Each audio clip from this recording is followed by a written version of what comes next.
এবারের ম্যাজিকটা আরও অন্যরকম। শুরুতেই আমি এখানে একটা কার্ড রেখে দিলাম। এইখানে কি সংখ্যা আছে সেটা আমি আগে থেকেই বলবো না, হ্যাঁ, তুমিও দেখবা না। আর এখানে রয়েছে এক ডেক কার্ড, এখানে ডিফারেন্ট সংখ্যা রয়েছে, তাই না? আমি উল্টো করে দেখাচ্ছি আরও একবার, ডিফারেন্ট সংখ্যা রয়েছে। এখন ম্যাজিকটা কি হবে দেখো, আমি এই কার্ডগুলো হাতের উপরে এভাবে থ্রো করব, তুমি যে কোনো জায়গায় এটাকে থামিয়ে দেবে, কেমন? তো ম্যাজিকটা হবে হলো, তুমি যে কার্ডটা থামাবে সেই কার্ডটা আমি আগে থেকেই অন্য ডেক থেকে এনে এখানে রেখে দিয়েছি, সেম সংখ্যাটাই। তাই তুমি চেষ্টা করো। হ্যাঁ, একদম পড়ে ফেলেছি।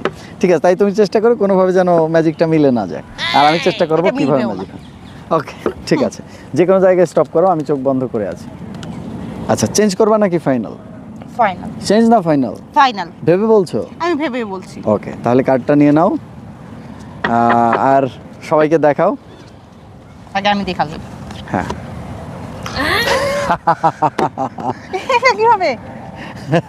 এই দেখো দুটাই তো আমি এই সেম ব্যাকগ্রাউন্ডের কার্ড রাখতে পারিনি, কারণ এক ডেকে একটাই সেম কার্ড থাকে আর কি। কিন্তু কার্ড মিললো কিভাবে? এটা তো বলা যাবে না, এটা তোমাকে কিভাবে বলবো? এটাই ম্যাজিক।